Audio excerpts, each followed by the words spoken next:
Македонското здружение Басилеј од Прилеп, заедно со Канцеларијата за врски на Светскиот македонски конгрес, вечерва организираа научна академија на тема македонско-бугарските односи, братство или предавство.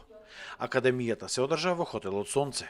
Според председателот на Светскиот македонски конгрес, Тодор Петров, договорот со Бугарија бил велепредавство.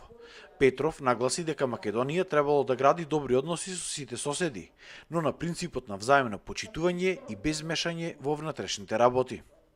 Се додека за Софија Македонија е дел од Бугарија, македонците се бугари, а македонскиот јазик и дијалект на бугарскиот јазик, договорот Заев Борисов представува велепредавство на нацијата и државата. Посекуваме не само со Бугарија, туку и со сите соседни држави, да градиме односи на возоснова на меѓународниот принцип на еднаква сувереност, што подразбира заемно почитување, соработка по сите прашања од заеднички интерес, без мешање во внатрешните работи, но на реципроцитетна основа. Очекуваме тие односи да бидат изградени и со Бугарија, меѓутоа не на начин како што тоа владата на Заев го постигна, со еден договор во кој што се откажуваме од македонците во Бугарија и сме согласни за формирање на билатерална меѓудржавна комисија која што треба да изврши ревизија на македонската култура, јазик и историја.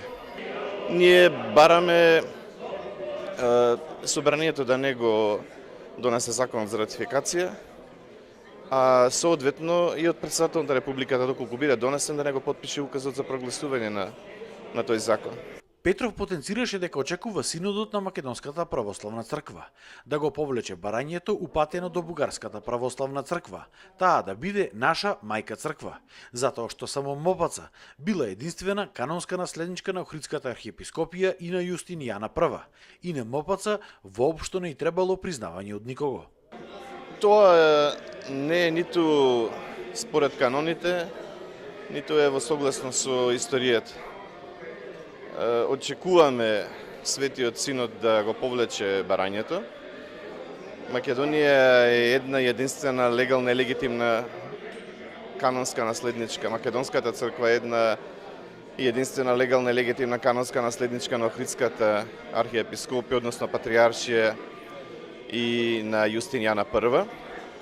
Македонската православна црква е апостолска црква, нејзе не е потребно признавање. Таа треба да понуди на сите цркви евхаристиско единство и сослужение. Зошто тогаш тоа го направи Светиот архиерејски синод на Македонската православна црква и зошто господинот Стефан, архиепископот на Македонската православна црква, не излегува јавно да го соопшти тоа? Македонија не излезе од Југославија за да од предгатките на Србија се фрли во предгатките на Бугарија.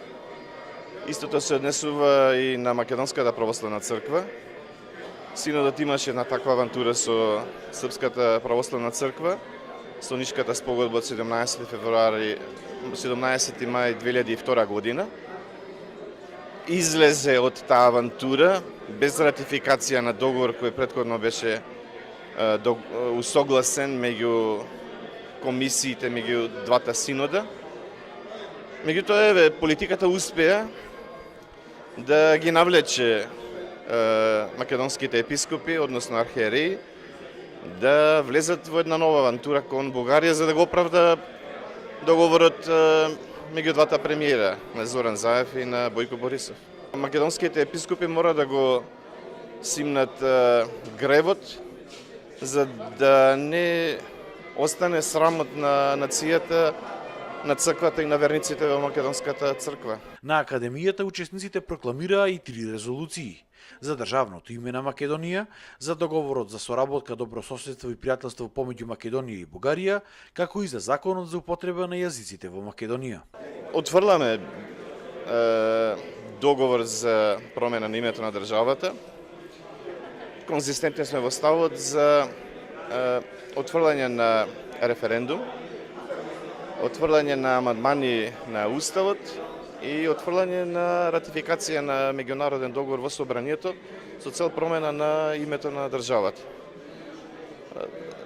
Секако не го прифаќаме законот за двојазичност, бидејќи е резултат на тиранската платформа за рекомпонирање на државноста и прогласување на Македонија непосредно за бинационална држава, што нарушува државноста на Македонија. Иако на академијата требаше да учествуваат и митрополитот Преспанско-Пелагонински господин Петар, архимандритот отец Никодим Царкњас од Грција, професор доктор Стефан Влахов Мицов, Симеон Иванов Канго, како и Исмаил Бојда. Никој од нив вечерва не се појави во Прилеп.